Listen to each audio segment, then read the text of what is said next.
Hi guys, so if you want to know how to create a Halloween look like this, make sure you keep watching.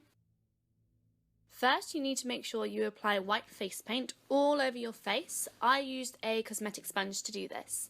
Make sure you put some moisturiser underneath where you are putting the face paint because you don't want it to kind of dry out your skin or anything. So you need to have a little barrier. You also need to make sure you're putting the face paint over your eyebrows and your lips, getting it into every little crevice. You might end up looking a little bit like a mime, but that's what we're going for at this point.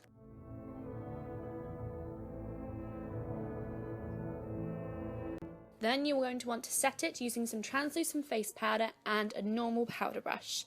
This will help to mattify the look and to just generally make it look a little bit better. Once you've mattified the look, then you need to get in black face paint. You're going to use this to sketch your design out on your face.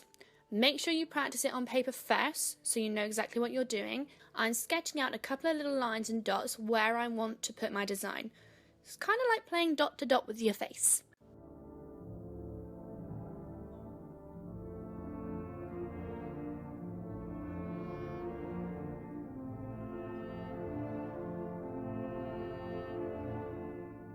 Once I've sketched out my lines, I'm adding a little loop at the ends, just to make it a bit more feminine and to add a bit of flair to the look.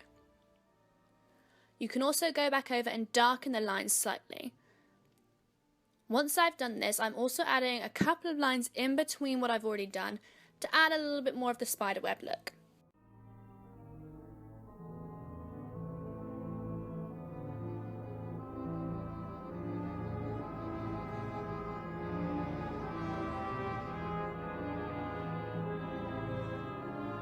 Then we're going to move on to eyes. The first thing you need to do is basically draw a circle around your eyes with face paint. Don't worry if this doesn't look as neat as you'd want it to, because you're going to be filling this one in with the black face paint later on.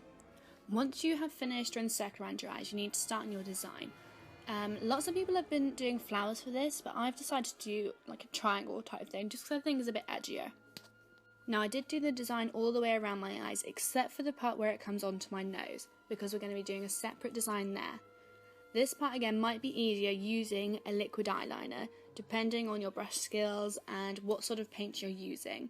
So just think about what you have in your collection and what you prefer to use. Once you finish the design around your eyes, you can then fill in the area inside the circle. The reason we're doing this after we've done our design is just in case we made any mistakes or changed our minds. But you want to make this area completely black and very, very dark, because this is where our skull eyes are going to be. Once you have finished your eyes, you can then move on to your nose. We're going to start by drawing a line down the centre of your nose so you know where the centre point is. And then drawing a circle around the fleshy part of your nose.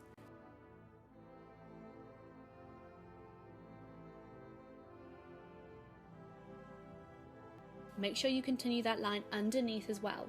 You'll need to fill this in because this will also create the gap where your nose usually is on a skull.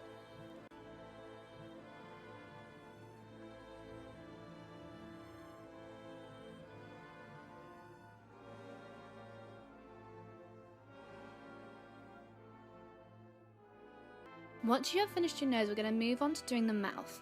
Now for this one, you're going to start on your bottom lip and create a very thin line at the top where your mouth opens.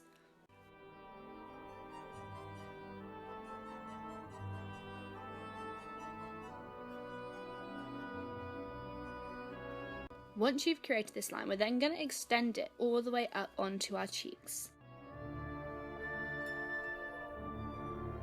It really helps to do this a bit at a time, just in case you make any mistakes and you need to edit it out or thicken the line slightly. I also like to add a little bit of a curl at the end of these lines to again add a little bit of flair, just like we did with the forehead.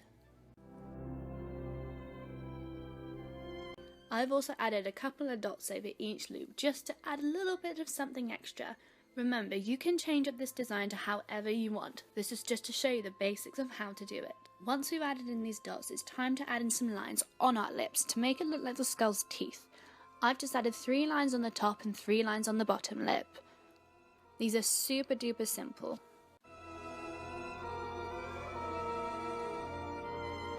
I'm also going to do the same design on my chin that I did around my eyes, just to tie it all together, because these bits are going to be coloured in soon as well. So I'm going to do the triangles again, and then I might do a couple of little dots just to add something else.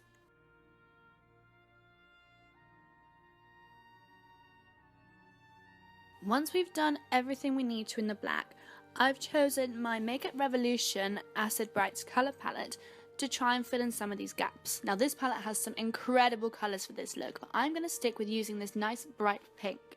I'm going to fill in all the gaps around my eyes for this one, as well as the gaps on my chin. So it adds a nice little pop of colour to the black and white monochrome.